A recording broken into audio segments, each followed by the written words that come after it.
Self-control is not natural, it is built. In the military, soldiers learn to control their thoughts, emotions, and instincts even when everything around them pushes the mind toward panic. This ability looks superhuman from the outside, but inside the military mind, it is a trained psychological system, a system civilians never experience. In 2010, during a desert training exercise in Arizona, temperatures rose above 45 degrees Celsius. Recruits marched for hours with full gear, dehydrated and exhausted. One recruit felt rage rising inside him. Frustration, anger, heat, exhaustion. It all blurred together. His instinct was to throw down his pack and collapse. But instead, something unusual happened. He stopped walking for 1 second, closed his eyes, and breathed slowly through his nose. When he opened them, the anger was gone. His posture changed, his mind reset, and he continued marching with a calmness that surprised even the instructors. They later explained, that wasn't willpower, that was self-control training. We teach them how to control the mind before the mind controls them. Military self-control is not about suppressing emotions. It is about managing responses under pressure.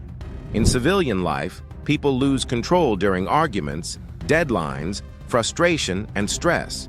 But soldiers face something far more intense. Situations where emotional reactions can be deadly. A split-second loss of calm can break formation, create confusion, or risk lives. This is why the military developed psychological systems to keep the mind stable under any condition. Soldiers aren't naturally calm.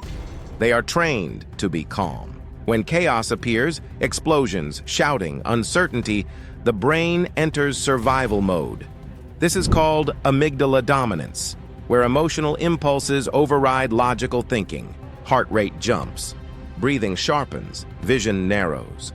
But researchers noticed something interesting. Elite soldiers show a different neurological pattern. Their brains stay active in the prefrontal cortex, the decision-making center. They evaluate threats clearly. They act with intention, not instinct. This stability is not natural, it's trained.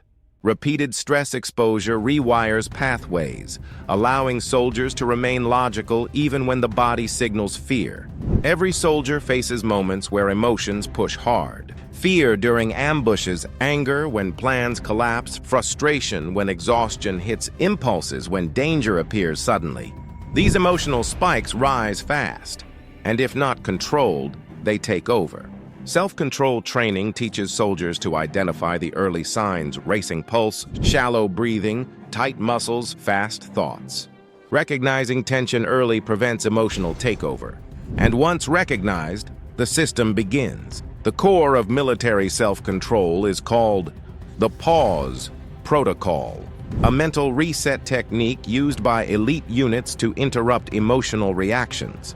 It has 3 internal steps. Pause for 1 second, freeze the emotional impulse. Breathe slowly, reset the nervous system.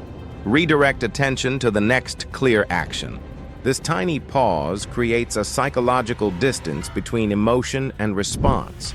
It stops anger from becoming aggression. It stops fear from becoming panic. It stops frustration from becoming collapse. The power comes from its speed. Soldiers can activate it in less than a second. Self-control is biological. When emotions rise, the amygdala floods the body with adrenaline and cortisol. These chemicals hijack thinking and push the body into instinct mode. But slow, controlled breathing counters this chemical surge. It lowers heart rate, activates the parasympathetic system, and restores prefrontal cortex control. The pause protocol exploits this biology. By interrupting the emotional spike and resetting the breath, the brain rebalances instantly. Logical thinking returns, vision widens, decision-making strengthens. This is why elite soldiers appear emotionless. They are not shutting down feelings. They are controlling the brain's reaction to them. A former Army Ranger described a moment during a nighttime raid when everything went wrong. A door jammed. Gunfire erupted early. Half the team got separated. He felt panic rising fast, too fast. His first instinct was to rush forward. his second instinct, to scream. Instead, he activated the pause protocol. 1 second, 1 breath, 1 decision. Suddenly, he saw the situation clearly. He redirected his team, cleared the corner, and regained control of the room. He later explained that 1 second saved us, not training with weapons, training with the mind. Self-control is not only for soldiers. The same emotional triggers exist in everyday life: an argument, stress at work, fear of failure, frustration in traffic, anxiety before a difficult task. The pause protocol works here too. The moment you feel a reaction rising, pause for 1 second. Breathe slowly. Redirect your attention. Emotions lose power when you interrupt them. Self-control is simply the practice of interrupting the impulse before it becomes action. The military teaches a truth civilians often forget. Self-control is not about being emotionless. It is about being intentional. You cannot stop fear or eliminate anger or avoid frustration, but you can choose how you respond. A soldier's strength is not in suppressing emotion. It is in mastering the moment between emotion and action. That moment is where discipline is born. That moment is where the mind becomes powerful. The pause protocol is only one layer of military self-control. There is a deeper system, one that rewires emotional triggers themselves, reducing fear before it even appears. A technique used by elite units to stay calm, focused, and disciplined under the most extreme pressure. We explore that hidden method in the next episode.